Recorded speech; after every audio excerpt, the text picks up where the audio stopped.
भाई 100 तो बहुत लोगों ने बनाया है आज तक आईपीएल की क्रिकेट में, लेकिन कल जो सेंचुरी आई है, कल जो 100 बनाया गया है, उसका जो इम्पैक्ट है वो शायद आज तक की आईपीएल क्रिकेट की जो जितनी भी सारी इनिंग्स हैं जिसमें लोगों ने 100 बनाए हैं, उसमें सबसे ज्यादा इम्पैक्ट रखने वाला 100 कल का ही माना जाएगा।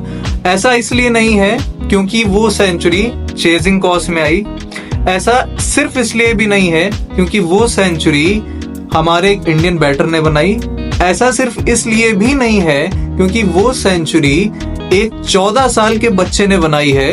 अगर किसी भी प्लेयर की उम्र 25 भी होती, 20 भी होती, 30 भी होती, लेकिन अगर उसने वो सेंचुरी सिर्फ 35 गेंदों पे बना दी होती तो भी वो इनिंग बहुत अच्छी मानी जाती। लेकिन अगर मैं इन सारी चीजों को मिला दूं कि वो 14 साल का एक बच्चा है, उसने चेजिंग कॉज में सेंचुरी मारी है और सिर्फ 35 बॉलों पे सेंचुरी मार के वो सेकंड फास्टेस्ट सेंचुरी मारने वाले प्लेयर बन गए हैं। नंबर 1 पे है क्रिस गेल जिन्होंने 30 बॉलों पर सेंचुरी मारी थी। उसके बाद नाम आता है वैभव सूर्यवंशी का। वैभव सूर्यवंशी को सबसे पहले मैंने बैटिंग करते हुए देखा अभी कुछ महीनों पहले, जो एशिया कप हुआ अंडर 19 का, उसमें उन्होंने बैटिंग की। जो बड़े मैचेस थे उसमें उनका उतना कुछ खास परफॉर्मेंस नहीं आया। हालांकि आई थिंक नेपाल वगैरह या यूएई के अगेंस्ट उन्होंने काफी तेज इनिंग्स खेली थी। एक चीज तो पहले से जाहिर थी इस आईपीएल के शुरू होने के भी पहले कि वैभव सूर्यवंशी 14 साल का बच्चा जरूर है, लेकिन उनका जो इंटेंट है वो बहुत कमाल का है। तेज खेलते हैं, बॉलर को नहीं बॉल को देखते हैं। आई डोंट नो इनके कोच कौन है, लेकिन जो भी इनके कोच हैं, जैसे भी इनको नर्चर किया गया है, एक चैंपियन क्रिकेटर की तरफ बढ़ने का जो एक माइंडसेट होता है, एक चैंपियन क्रिकेटर बनने का जो माइंडसेट होता है, वो बहुत बारीकी से ऐसा लग रहा है डाला गया है इनके अंदर। हालांकि अभी वैभव सूर्यवंशी को बहुत सारी और चीजें भी सीखनी है। इनिंग्स को बिल्ड करना, सिंगल्स किस तरह से निकालने हैं, ज्यादा स्ट्राइक कैसे रोटेट करते रहना है। एक कंप्लीट बैटर बनने के लिए बहुत सारी और चीजें भी हैं जो वो टाइम के साथ साथ सीखेंगे। अभी तो कितना समय है उनके पास, सिर्फ 14 साल के हैं वो।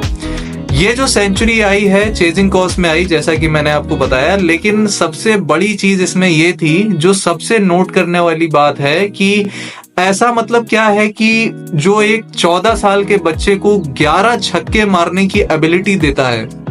11 छक्के, आई थिंक अगर हम ओवरऑल रिकॉर्ड्स पे जाएंगे तो इंडियन बैट्समैन ने, आई डोंट थिंक किसी भी बैट्समैन ने आईपीएल क्रिकेट में, मैं गलत हो सकता हूं, लेकिन 11 छक्के आई डोंट थिंक किसी ने भी मारे होंगे एक आईपीएल की इनिंग में।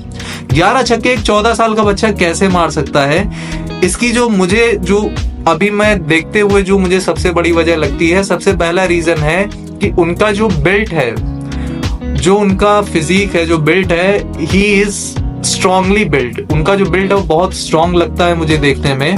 दूसरी चीज ये है कि उनका जो बैट का डाउन स्विंग है वो बहुत ज्यादा स्ट्रांग और बहुत ज्यादा पावरफुल है। वो देखिए, बैट स्विंग जो है वो एक अलग चीज होती है और जो डाउन स्विंग है वो एक अलग चीज होती है। बैट स्विंग जो होती है उसमें शायद मैं बोल सकता हूँ तीनों चीजें आ जाती हैं। सबसे पहले आ जाता है उसमें बैक लिफ्ट की, बैट को हम किस तरह से उठा रहे हैं। उसके बाद आ जाता है down swing. Down swing bat swing का ही एक पार्ट है कि बैट जब नीचे आ रहा है बॉल से मीट करने के लिए तो वो किस तरह से आ रहा है। और इसके बाद आता है बैट का फॉलो थ्रू।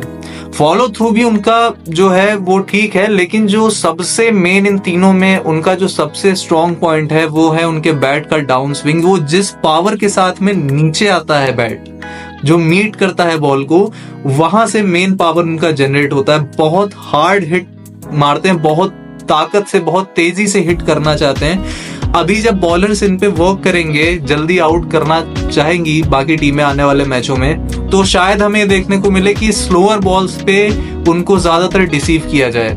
स्लोअर बॉल्स पे हो सकता है वो ज्यादा आउट हों, तो वो ऐसा शायद इसलिए हो सकता है आगे आने वाले मैचों में, क्योंकि उनके जो बैट का स्विंग है, डाउन स्विंग, वो बहुत तेज आता है, बहुत ज्यादा तेज आता है। और इसी की वजह से उनके जो छक्के हैं, आप सोचो एक 14 साल के बच्चे के लिए जो छक्के मार रहा है, वो सिर्फ ऐसा नहीं कि बाउंड्री के रोप के जस्ट आगे जाके गिर रहा हूं, वो स्टैंड्स में फर्स्ट सेकंड टियर्स में छक्के उनके जा रहे हैं। इनक्रेडिबल, बहुत बेहतरीन इनिंग खेली है।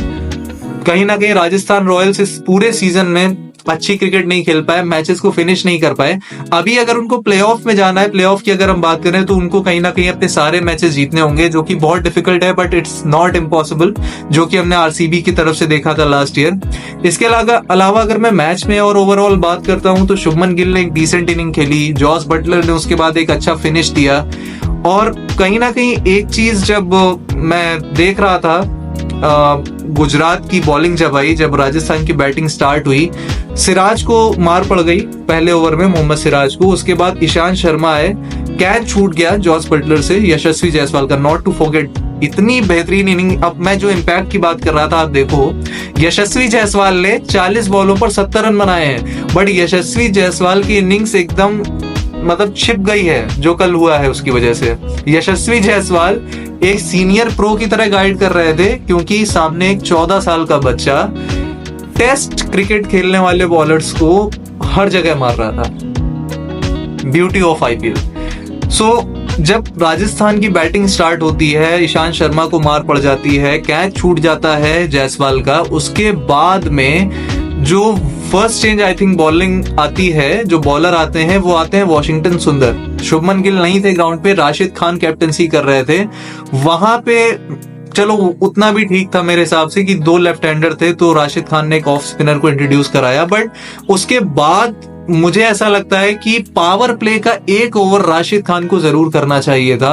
राशिद खान कुछ भी हो, फॉर्म में हो या ना हो, बट उनका जो इम्पैक्ट होता है वो बहुत बड़ा, उनका नाम बहुत बड़ा है, उनकी क्लास बहुत ज्यादा है। तो कहीं ना कहीं अगर वो एक ओवर करते और अगर स्टार्टिंग में चौथे ओवर में, 5वें ओवर में एक विकेट मिल जाता, तो कहीं ना कहीं ये चेज भी मुश्किल हो जाता राजस्थान रॉयल्स के लिए, कंसिडरिंग द फैक्ट कि उनकी जो परफॉर्मेंस है वो इतनी अच्छी नहीं रही है अभी तक। इसके बाद अगर मैं एक बॉलर की बात जरूर करना चाहूंगा, वो है प्रसिद्ध कृष्णा। प्रसिद्ध कृष्णा इस आईपीएल के एडिशन में बहुत इंप्रूव्ड बॉलर लग रहे हैं। उनकी जो बॉल है वो स्किट बहुत अच्छा कर रही है ऑफ द विकेट, बहुत तेज निकल रही है उनकी बॉल पड़ के। जितने भी बॉलर्स मैंने इस आईपीएल में देखे हैं, जोफ्रा आर्चर का तो नेचुरल है, उनका निकलता है बॉल तेज, बट प्रसिद्ध कृष्णा की जो बॉल है वो भी बहुत तेज जा रही है ऑफ द विकेट।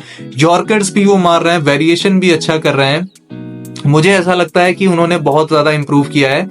जीटी की जो बॉलिंग है ना, जब आईपीएल स्टार्ट हुआ था तो भी ये कोई इतनी ज्यादा आपको थ्रेटनिंग बॉलिंग नहीं लगेगी, क्योंकि ईशांत शर्मा हो गए, मोहम्मद सिराज हो गए, यहाँ तक कि प्रसिद्ध कृष्णा भी, मतलब इन्होंने अच्छी बॉलिंग की है इनके बॉलिंग अटैक ने अब तक। और राशिद खान जब नहीं उस तरह से कर पाए हैं, अपने जो उनका नाम है उसके अकॉर्डिंग नहीं डिलीवर कर पाए, तब भी वो एक कंफर्टेबल पोजीशन में है, क्योंकि उन्होंने बहुत out of their skin cricket के लिए, बहुत अच्छी क्रिकेट के लिए बॉलिंग बहुत अच्छी की उन्होंने अब तक, जो कि एक्सपेक्टेड नहीं था। अगर आप 95% लोगों से पूछोगे, मोहम्मद सिराज, ईशांत शर्मा या प्रसिद्ध कृष्णा अच्छी बॉलिंग करें टी20 में, ये एक्सपेक्टेड नहीं होता है, लेकिन काफी अच्छी उन्होंने बॉलिंग की। और प्रसिद्ध कृष्णा ने भी, मुझे ऐसा लगता है कि काफी इंप्रूव किया है। इसके बाद अगर हम बात करें तो 209 रन जो चेस करने थे वो तो वन साइडेड हो गया।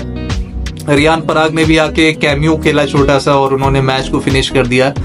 लेकिन कहीं ना कहीं बात वही आती है कि जो विकेट था पहला, उसको मिलने में बहुत देर हो गई। 166 रन वैभव सूर्यवंशी ने 100 कर दिया, तब तक इतना वो सेट हो गए थे कि फिर कुछ बचता नहीं है। एक चीज और लास्ट में मैं बोलना चाहूंगा, राशिद खान ने तो अपने आप को नहीं इंट्रोड्यूस कराया, बट ये जो मॉडर्न डे क्रिकेट का मुझे एक मिथ लगता है कि अगर लेफ्ट हैंडर खेल रहा है तो लेफ्ट आर्म स्पिनर बॉल नहीं डाल सकता, ये मेरी समझ से एकदम बाहर है। साई किशोर प्रूवन परफॉर्मर, इस पूरे सीजन में अच्छी फॉर्म में रहे, उनको वो कब लेके आ रहे हैं जब मैच एकदम वन साइडेड हो गया, तब वो जाके पहला ओवर डालते हैं मैच में।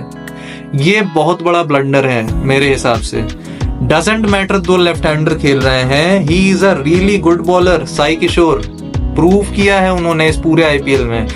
इतना सब करने के बाद भी अगर आप उनको as a spinner specialist spinner team में खिला रहे हो, उसके बाद आप उनको ओवर नहीं दोगे मैचअप्स की वजह से, क्योंकि लेफ्ट हैंडर है सामने। ये कहीं नहीं लिखा है कि लेफ्ट हैंडर बैट्समैन जो है, लेफ्ट हैंड बैट्समैन जो है, उसको एक लेफ्ट आर्म स्पिनर आउट नहीं कर सकता है। मुझे ये चीज नहीं समझ में आई। साई किशोर को वेस्ट कर दिया गया इस मैच में। जब तक वो आए तब तक मैच खत्म हो चुका था, कोई भी प्रेशर नहीं था राजस्थान के ऊपर, और उनको भी एक ओवर में 16 रन पड़ गए, जो कि इतना अनएक्सपेक्टेड नहीं था। तो अब यहाँ से किस तरह से आगे जाती है राजस्थान रॉयल्स?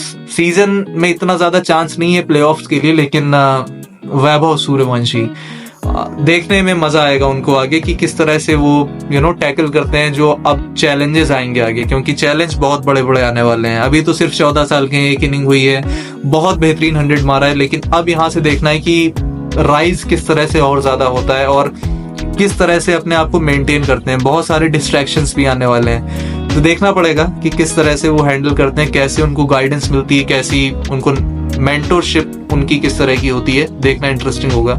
सो इस वीडियो में आज के लिए इतना ही। Thank you very much and keep watching क्रिक चिन म्यूजिक। Thank you.